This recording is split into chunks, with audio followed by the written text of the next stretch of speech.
Welcome to Accountants Law Pod, where accounting professionals and law firms converge. Hosted by Linda Artisani, Sarah Prevost, and Stephen Libhart. Hello, everybody. Welcome back to the podcast. We're so glad that you're here today. And Linda and Sarah, how are you? Good. Hey, I know by the time this lands will be after tax day, but it's tomorrow for us. The first one before the extension ones roll out. So. Yeah. It's been the race up to tax time. Yeah, I feel like today is the first day that I actually feel like, probably because of working all the weekends, I always feel good on Monday because I get a lot done, but I don't want to work weekends. So, but I do feel like organized. Like I don't have 8,000 sticky notes on my desk right now, which is my method of taking care of. Don't forget, like, oh, I got to remember. And I have all these sticky notes, and then I try to reorganize them every day to kind of put them logically in my head. And yeah, my sticky notes down to one note. Got a lot on it, but it's got one note. Look at you. Better. That's way better. And I don't have papers all over my desk. So yeah, it's good. I'm feeling Sarah, better. how about you? Oh, it is Tell what us it is. Up. You know, it is what it is. That's not a good sign. I know.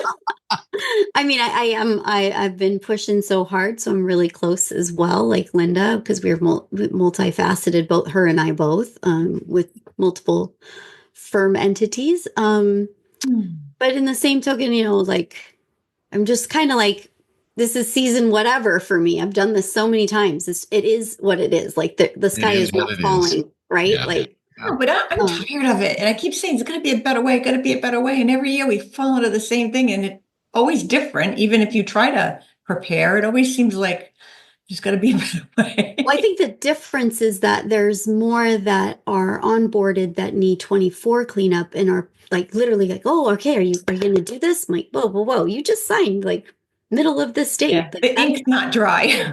Yeah, that's not happening.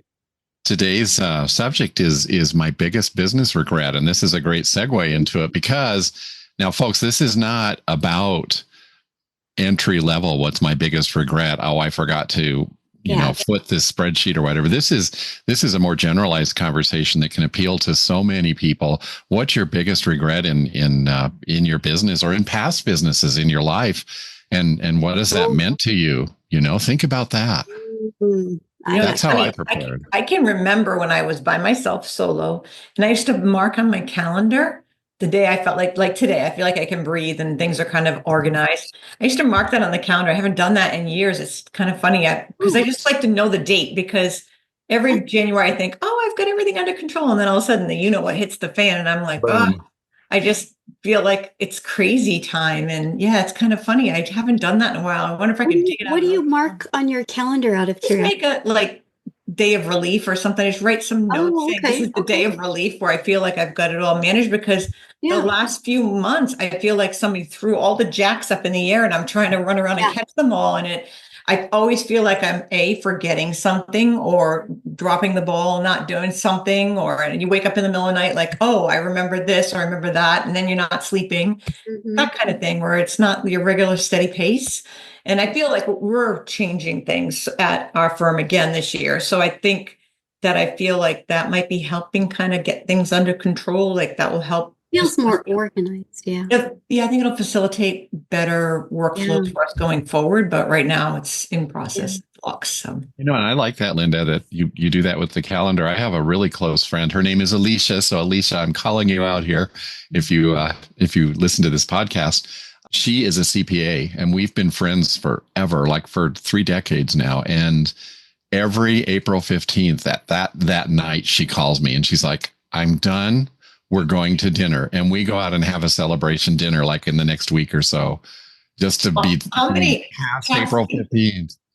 Tax people, April 16th, they go on vacation. So you can't even get them if you have a question on something, because they're all gone. They've gone somewhere on vacation. Yeah, it's interesting that you all say that. I feel like when you look at not so much regrets, but what would I do it? How would I do it differently, or how would I improve upon it? Or what did I learn from that? What did I learn from that? But it's human behavior, some of it. And I oftentimes what I feel, and I personally, I mean, I'll just speak for my own, is when I get into a file and I'm working, and then I have to stop because I have to ask you 20 million questions, then I got to go on to something else. Getting back in the mindset of working in your file, if you're not on a regular basis, is really, really challenging. So when I'm looking at a question of, well, do you have everything you need? That's like a loaded gun question to me. Like, I'm sorry, do I have everything I need? I mean, what have you not told me as a customer? To what Linda mentioned earlier, and Steve, it's kind of like what you're saying is sort of that path of what could you do next? What could you do better? How could you improve upon your skill set? And it's hard. Every year is hard. I mean, it doesn't matter how many years you've been doing this. You can say you've seen it all, but you haven't. No, we did that one time, remember? And then something came and I'm like, that blew that theory out of the water. We were like, we've seen it all. This is like the worst. And then the next time you go around, something's worse. So, but people are people. Things change, right? It's like you were very excited about this topic. So what is your biggest business regret? I wrote it down because I really thought about this because I grew up in an entrepreneur family. Oh yeah. Lots of relatives having their own businesses. And you know what my very first job was? I was 9 years old. We lived in a little town up in the mountains of Colorado, and there was a company called the Cheerful Greeting Card Company. And I found it in the back of a comic book, and I saved my money and I bought the little suitcase with the greeting cards, and I went around town and sold those. And that was my first business. How cute is that? I bet you had, do you know any pictures? That would be so cute. I can picture you in a little business suit walking around ringing doorbells. Going, hi. In this little town of 3,000 people. And I made tons of money doing that. And I was like, I loved it. And, I owned a day spa, an Aveda day spa that was very successful. And in fact, yesterday, I was telling you the show that I went to, and a good friend of mine who was in the same business, she and I were reflecting. It's kind of funny. We have this subject today. We were reflecting on the day spas that we owned and what we learned and what were the pitfalls and all that sort of stuff. And, business is business no matter what you do. And it's about people. Mm-hmm. So the notes that I made to answer your question, Linda, was that whenever the temptation that comes up of wondering what I could have done better or what I regret about in a business comes to mind, it causes me to stop and reflect on where I am now, and accepting that where I am now is a result of all of those regretful situations. And more importantly, the successes that became the final solution for all of those businesses. Because when you're in a business, it's like a child, and you grow that child, and then eventually it graduates and you don't become stale. That's my experience. I've been blessed and been in some really cool jobs. Sarah, you and I have talked about that a lot. We both worked in the hotel business for a couple decades, and that was such a rewarding experience. Yeah. But, I reached a point with it where I was like, okay, what's next? Mm-hmm. I didn't get into that rut of I'm going to work for the same company for 40 years, get my gold watch, and retire. I've done a whole variety of things, and I think that I'm really grateful and love that. So what do I regret? Hard to say. I think in the accounting world, we were talking about this before we started up the podcast today, and that was not documenting the SOPs. Yeah, we all regret that. Man, does that bite you or using something written down, because when you start out, you just went in your head, and then you maybe move to a spreadsheet, which is right. We did that, and then you found, was it Asana? Is that how you say it? I always say it like the yoga. I think that's what it's called. Yeah. And then you went there because it was free and it didn't cost you anything, and you try to set something up, especially if you hired like your first employee. And and then you go through all the little softwares and what works and what doesn't, and and then you don't document everything like you should. There's no SOPs in there, and then somebody leaves you, and then you're stuck, and you have to jump in, and you don't even know what's going on in your own file because the person's been doing it for so many years, and then now you're faced with, why do they do it this way? And we didn't have, if you think about it, it wasn't that long ago. We didn't have stuff for accountants per se. It was always in the bigger platforms that were attached to tax. There was never really anything.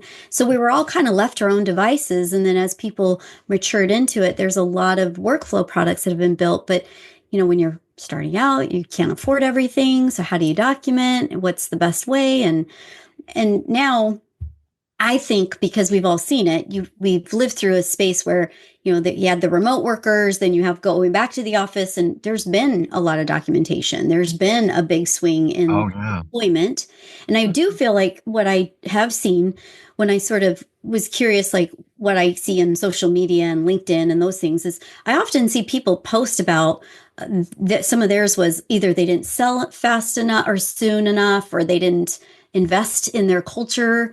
It was like some of the layers of things that I've seen on business people that talk about, which is a sensitive topic to say regrets, because not everyone likes to say that they have regrets. It's like learning process. You learn from them. You learn from them. We learn from them by not having those things. So we learn that we should have those things. And I think too, like if you go all the way back in tier, I kind of like, I know what you're going to say when we talk about this. You're going to say that you didn't charge for a file review for many years, which is absolutely true. I didn't charge for it. I never set goals. The goals might have been up here, but I never actually I think the first time I set a goal, Sarah, was with you in Texas when we were secretly writing it down in a group, and then we both shared it. And we had the same exact goal, which was kind of ironic because we were starting in our business then. And then, by the way, we beat it. Yeah, and, we did. We just keep setting the bar up. But and then doing a budget, like nobody wants to do a budget. That just the word budget kind of. It's an ugly word. It's a bad word, right? So, but if you did a budget, you'd probably be able to. I mean, we go through our stuff, but I don't think I ever formulate. It seems like a lot of work. And maybe going forward in the future with AI, it won't be, but because you can see stuff starting to happen inside QuickBooks files. Like I did a recorded client payment for one of my clients this weekend, and I saw that it said this client typically pays over 90 days when they make a payment. When I was in there making an invoice for something she forgot to make an invoice for, and she had recorded a payment, and I'm like, oh, I've never seen that before. Mm-hmm. So that's in there because it's analyzing the data set that's there and telling you on average this client pays in 90 plus days, maybe giving you the hint that maybe you should turn on the credit card feature or have a conversation with them before you do the work. And I thought that was interesting. I think you're going to see more of that kind of stuff when it comes to the AI and analyzing everything that's in there. And maybe it'll come out to be a budget and we'll make suggestions on where you need to do things to improve. Well, they've had this tool in a lot of products. I mean, Intuit purchased Credit Karma, but the budget is in there in the forecasting here. Well, they've had like Mint and those. Mm-hmm. To your point, Linda, I mean, I think that it's like a race to display data is what I feel like. It's a race to. I mean, if you think about it, the banking apps have had it in a certain subset. Yeah, and they're not that good though. Yeah, but it's not great. They should be better than what they are now. Yeah, they should be. But I mean, I totally agree. It's interesting though that you're talking about this, and I do think about it in the sense of how we've grown through it and our adoption to it. I think that's the hardest part right now. It's not so much a regret. It's like, how do you grow into this as an established firm to make sure that you're protecting information, building out processes that are very well written and documented to support and build a culture that can enjoy what they're doing versus feel stagnant or bored. And we're in a day and age that everything is just like flying at you. It's changing all the time. If you think about big business regrets, I could go down to the fact that I had this one client that it was a big business regret that I learned big time from it. Was a client that I had that I didn't engage with the client. I engaged with the office manager, who then all of a sudden it became a problem when it came time to get paid, that they said, forget it. I'm not paying. I didn't authorize her to do all that. But that one business decision that I made working directly with this girl and not going to the right channel led me to have a meltdown. And then because he threatened to sue me, and then it made me meet Sarah at a different level, which then led to all these things. So how bad of a regret was that? It probably was actually a good karma thing that happened off of a bad situation. I learned a lesson and I get to meet Sarah and do this work together. So we're the sum of all of those regrets. That's just part of the path that brought you to where you're at. We really are. I mean, regrets are part of it. You have to feel some pain sometimes. You know? But, well, I don't know if you feel this way, Linda, but I do. Sometimes it's like, I know the journey is hard, but I just want to experience the journey and not live in the past or the future of it. I just want to be in the present of it sometimes. Not for any reason other than we're doing this together. I mean, it is, it is a beautiful thing when you can work with someone, roll up your sleeves and not say too much, but know exactly where to land and what to do. You know what I mean? Like, I think that might be rare though. It's rare. I agree. Mm-hmm. Let me ask this question. Let's talk about contract workers and employees and that sort of arena. We all have regrets from time to time with decisions we've made or ways we've had to handle things on the fly when, the fire's turned up and we're in the heat of the moment and trying to respond to a client and those sort of things. How have you handled those sort of regrets when you make a certain decision and then you're like, uh-oh, this really isn't the decision I should have made? But you are the leader and you still want to support the employee and you want to take them a different direction. Do you know what I'm asking here? How do you handle those? Because we've all had those regrets from time to time with an employee or even a customer, a client. I had that with a subcontractor, first real hire that I had that was not outsourced. It was just, she was outsourced, but it was by herself, a direct hire. And then she ended up starting her own business, but I was deeply working into the files myself. So I started seeing the decline in the work, realized that she'd started her own business, same kind of business. And she was very focused on her own and not my stuff. And I was secondary and that I had to let her go. So, but again, another learning experience, then I ended up moving to outsourcing a lot of the work. And then you can go down to the regret on that too, right? How you have to kind of pivot and maneuver. It's part of doing business. It's being a business person. And you get into the woulda, coulda, shouldas in those sort of environments and making those decisions. I don't. It's like resolutions. I'm not big in those. I'm not big. Honestly, life is too short to have to sit here and have regrets. In that regard, honestly. It's an experience. It's a learning process. And I honestly, truly think that it's how internally I want to feel about my process or my decision. I don't need, I think maybe it's just rare for me. I'm not really, when I need the extra support, it's not validation of my fear so much. It's validation of, am I thinking about this clearly? Am I being practical and not emotional about this? That's really good. Yeah. Pretty much make up my mind on things like this. Linda knows this, but I also have to allow myself, okay, give a minute, rethink it. Don't shoot from the hip. Don't fire off too quickly. I don't want to be unpractical about my process in how I engage. I do feel that we're in a day and age though right now where we are always on demand, always on cue, always on boom, boom, boom, boom, boom. You should know this. Why don't you know this kind of thing? And to be fair, I'm more and more saying, I really have to think about it. I'm not really interested in making that decision right now. I feel like that's probably one of the things that you will hear more frequently from an established owner is giving yourself the time to breathe and think it through versus the reactionary. Mm-hmm. Very well put. Yeah. Sometimes it's okay to say, hey, you know what? I'm going to have to get back to you on this one. I've really got to think it through. Yeah. But it's also appropriate to avoid those sort of conflicts that you'll regret later to say, what would you do? You've brought me this situation. What do you think? What's your? No, Steve, everyone's situation is so I'd like different. to have them involved. Yeah, it is. It is. It is so different and so uniquely the moment that it occurs. So how I would respond would be completely different than yourself and probably different than Linda. But then the benefit to us is that she and I have each other to just have a conversation. Or we heard something, we're in the same meeting, we literally heard it differently. And then we're talking we're like, oh, okay, no, I didn't. That's not how I heard it, but that makes a lot of sense. Yeah. And sometimes just the matter of having Sarah come into a meeting with me. Yeah. And if we're doing something with a client, she reads the email and I'm thinking it's one thing and she'll go, no, that's not what they mean there. And I'm like, really? Because I can't figure out what the heck they mean. And then she'll read it in a different way. And I'll be like, oh. You guys are good at that together. How you figured that out, but okay. Yeah. But it's different too when you talk about being reactionary. I think sometimes in the beginning of a business journey, we take any client we can get. Do they breathe? Okay, they're my client. I mean, there's a whole different experience, which is part of the learning process.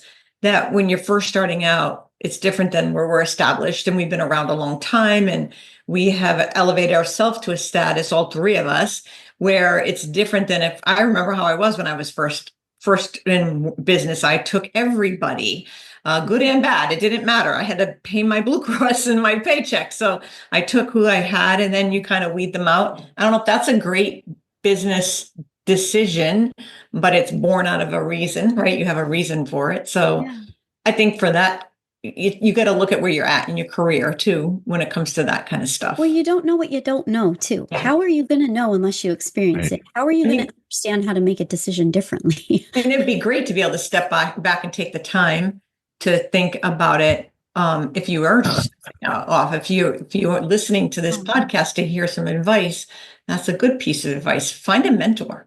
That's another advice. I did a lot of mentoring when I was a QB Community Live group admin. That was one of the things we did. That's how a couple of people that I know pretty well, Rosanna being one, that I met her through that process. She was just starting her business and met with her every week. We filmed it so it could benefit everybody. And I think that if you can find a mentor, you don't have to do it outwardly like that on a group setting. You could do it privately with somebody. We've had it happen in the law lab. People meet up and they're like, hey, I'll take this offline with you. I got some questions. And they're getting that mentorship, which I think is a great thing because there's so much. That's the benefit of the meeting every Friday too. Everybody comes from different angles and we all share our experience with X, Y, and Z. And then it's like, oh, wow, I never thought of it from that way. And that's the benefit of being in these groups or having a direct mentor that can help you. And we've had mentors my whole business career. I mean, my husband was one of my mentors. When I first started off, I still ask him for advice to this day on things because he was in business a long time. So that can be a mentorship too. I mean, there's lots of places to find them for sure. I think on the law lab that you brought up, Friday was pretty impactful. Oh, that was such a good law lab. That was a good one. Ask Me Anything week. It was nothing special, but it was really good because of the things we dove into. Yeah. I mean, it was really honoring, how do you grow a firm? What's the idea of a firm? What do you want it to be? Yeah. Do you want to grow? Are you okay with where you're at? Hiring practices. And I think as individuals in that group and the support with each other around that was really nice to hear like you said, the different voices to it. Yeah. And the confirmation of thought process too. We've had a few privately, Linda and I have felt like, oh, we don't like this idea. And then somebody's like, oh yeah, this happened to me. Same idea, same moment. Right. And so it was nice to see, Steve, that you actually you went back and watched it. Well, I never miss a law lab. You know me for that. And I had to miss on Friday, but Saturday morning I got my coffee cup and I'm like, I'm going to watch the recording. And then I sent you guys a message. I'm like, oh my God, I missed it. And look how powerful this was. It was amazing. Good one. Just amazing. Yeah. And there was our subject we're talking about today. There were some regrets in there. People were exposing those and, realizing they had that, like you said, Sarah, the same challenges. That happened to me too. What did you do? And, that's I just love that. It was what's the thing is like not hiring fast enough or not firing fast enough, not exploring things. Like, I mean, there were some, without divulging too much, there were some things in there that I was like, wow, I would not take well to that. However, the person handled it really well. I was very impressed with how she navigated that. I wouldn't even thought to ask. Right. So fire in my eyes. I'm done. You know what I mean? Like, yeah. I mean, if you have, I think somebody brought up, like they had a key employee that they had for a while that they groomed up and that person went on in a good space. Yeah. They were happy for her, but they were like, I'm missing this one person. But then they went through the process of how they found somebody else. And we had to learn about that. It was really, I love how everybody shares there. That's amazing. And the fact that, we are all in the same kind of bucket. And then you'll have somebody randomly like in the chat go, how do I get more law firm clients? And they'll go into another conversation about that. So it kind of, that week always directs into different directions. And that one was for sure a lot about business, which was really cool. I think we all crave it as far as the conversation goes. You see a lot of it right now. It's hard to navigate right now to understand with the noise of everything that's going on, where is the economy going to be? What is going to happen? It's hard to navigate, and there's probably a lot more concerns with business owners in general, regardless of the fact that we serve this niche. Yeah, you're in a pretty good niche though for that. That's one of my check boxes I checked off when I picked law firms. That was like contractor, no. Law firm. Because it was I knew the ups and downs. I've had many contractor clients and I knew the ups and downs of it, and it's difficult. Well, when you grow up in it too, like in the sense of like your professional career, which you and I very much had a lot of that too. And I still love my legacy clients. I mean, I'm getting to know them at a different level again, because I always had a team working on. I'm doing a lot of that myself and changing processes and putting in my SOPs much better. The old clients that never had really an SOP, and I'm going through to see what was done in the past and how can I fix it and make it better, and why was it done this way? This makes no sense to me, and I'm going in and fixing it. But it's nice because I'm having a little interaction with them that I haven't had probably in 5 years. Like other than at tax time, I really wasn't having a lot of conversations with them. So it's been kind of nice to be back talking to them. I think they appreciate it too. Yeah. Well, Steve, I know that you liked this topic, and I think the way you talked about it in your recap earlier, I do feel like honoring where you are as a business owner, and we're not perfect. We're all human beings, so feel your regrets, but move on, learn from them, and embrace them. And they brought you where you are. Yeah, it's a big part of being an entrepreneur too, don't you think? That you have to be okay with that up and down of life, and it's on you on everything. Know that that's like manic. So sometimes, but sometimes it's like when you get them all looking at you, going, "What do we do next?" And it's like, I'm the captain of the ship. I got to drive it. So yeah, that's part of being. You got to love that if you're going to be an entrepreneur. If not, don't do it. Stay worker bee. It's okay too. That's okay too. I mean, truthfully, it's okay to be. We need worker bees. Yeah, it's.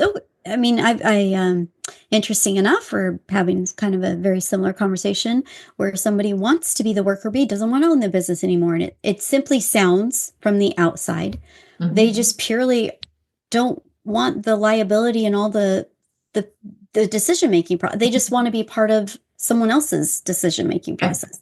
That is great. You can identify that. It isn't for everyone. There was that time where it was like, everyone go out and be your own entrepreneur. Some people can't cut the mustard in that way, and that's not a bad thing. It's just honor who you are in the process. So yeah, definitely great conversation today, you guys. Thank you. If you liked this episode, we'd love your support. Like, share, and leave us a review to help more listeners discover the show. And don't forget to subscribe on YouTube or wherever you get your favorite podcasts so you never miss an episode. Got a question or a topic you'd love us to cover? Reach out anytime at info@accountantslawpod.com or send us a message through our website at accountantslawpod.com.